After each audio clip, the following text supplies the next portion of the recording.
हौसले के जोर पे कोई जो बंदा मर्जी आता है और गमो गुस्सा और भड़ास निकाल के चला जाता है, कोई फायरिंग कर देता है, किसी को जख्मी कर देता है और किसी का माली नुकसान कर देता है। जो सीपीओ साहबान है या आरपीओ साहबान है, उनसे मेरा एक सवाल है कि आप लोग कहाँ पे हैं, क्या कर रहे हैं? मैं हूं तसव्वुर खान और आप देख रहे हैं गुजरांवाला का सबसे बड़ा digital news network Gujranwala news. मैं इस वक्त मौजूद हूं गुजरांवाला की आबादी के लिहाज से सबसे बड़ी यूनियन कौंसिल मटियाला तेगा में।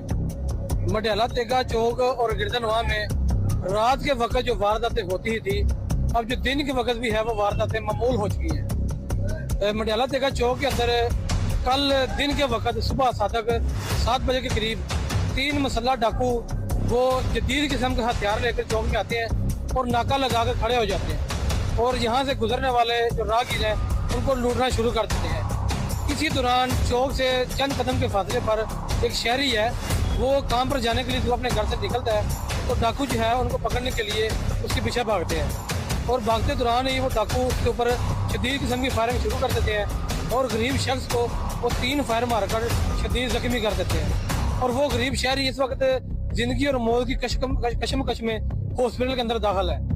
तो हमारे साथ मटियाला तेगे के बाजार के जिम्मेदारान मौजूद हैं, आइए उनसे बात करते हैं उनका क्या कहना है। जी भाईजान, कल का जो वक़ूआ है इसके बारे में आप क्या कहना चाहते हैं? जी बिस्मिल्लाहिर्रहमानिर्रहीम। दाऊद अहमद मटियाला तेगा अंजुमन ताजरान का एक नुमाइंदा हूँ।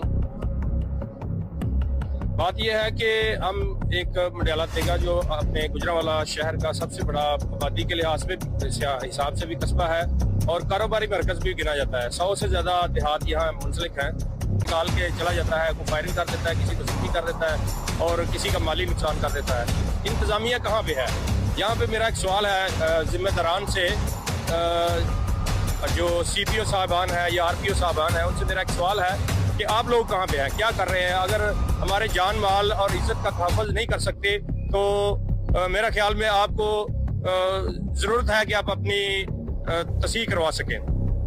जी तो साहब मुझे ये बताएं, जो कल की जो वारदात हुई है इसके बाद आपने 15 पे कॉल की हो, मतलब पुलिस से रब्ता किया हो, तो पुलिस वाले कितनी देर के बाद आपके पास पहुंचे? जी तसव्वुर साहब, पुलिस का मैं नाम लेके तो नहीं कह सकता कि उनका रवैया क्या है। सब लोगों को पता है कि पुलिस का रवैया क्या होता है।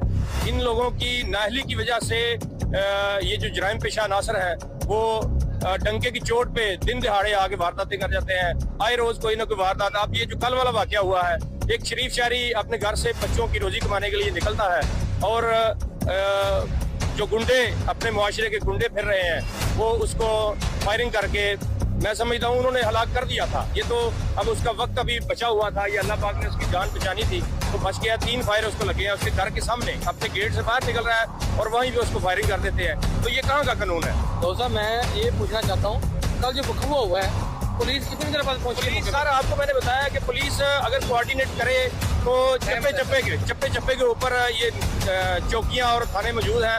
अगर पुलिस टाइमली पहुंचती होती तो ये वाकयात ना हो। पुलिस पहुंचती नहीं है। यानी कि जिस तरह आप मुझे आगे बता रहे थे कि वो जो वारदात ये थे, बंदे को फायर मारकर वो मेन रोड की तरफ निकले हैं, तो अगर पुलिस मौके पे पहुंचती उनको उनका गिरफ्तार डालती उनको? बिल्कुल इतना नडर हुए हैं ये वारदाती, इतना नडर हुए हैं कि यहाँ पे फायरिंग करके वो एक बंदे को मौत के गाड़ उतार चुके थे, वैसे वो बच गया है। उसके बाद जाके उन्होंने 3 वारदातें की है। इसी रोड के ऊपर 3 वारदातें और की है उन्होंने। जी ये सारी सूरत हाल आप सबके सामने है। एक गुजरांवाला की जो कारोबारी हब है मटियाला तेगा, आप मुझे बता रहे थे कि कितने बिलियन की इन्होंने लास्ट मोटे? जी बिल्कुल, ये अभी मैं बता रहा था, मुझे मैनेजर साहब बता रहे थे कि ये जो दिसंबर क्लोजिंग 2024 की हुई है 250 बिलियन का डिपॉजिट था। अब देखें कि इतना डिपॉजिट बिजनेस हो रहा है तो तब है ना, तो इतना बिजनेस होने के बावजूद यहाँ पे सिक्योरिटी अगर नहीं तो यहाँ से फिर मैं तो ये समझता हूँ, मैं अब मेरी अफोर्डेबिलिटी है, मैं तो समझता हूँ कि यहाँ से अपना बोरिया बिस्तर गोल करना चाहिए और किसी और कंट्री में चले जाइए। जी ये आपने सुना दो साहब की ज़ुबानी भी, 250 बिलियन जो है वो डिपॉजिट करने वाला जो शहर है वो हमारी मुल्क की जो GDP है उसमें अच्छा खासा जो है वो अपना हिस्सा डाल रहे हैं। उसके बावजूद भी इन शहरियों को तहफ़्फ़ुज़ नहीं है, तो ये मेरे ख्याल से इसे मटियाला तेगे जो रिहायशी है उनके लिए जो है उनके साथ सख्त ज़्यादती है। तो इन लोगों की जो आला हुकाम से अपील है जी मुतल्लिका इंतज़ामिया से कि खुदारा इन डाकुओं को जो है इनको लगाम डाली जाए। ये जो आए दिन किसी न किसी को ये फायर मारते हैं, छीना चपटी करते हैं और यहाँ से भाग जाते हैं, इनके ऊपर जो है वो खुदारा कंट्रोल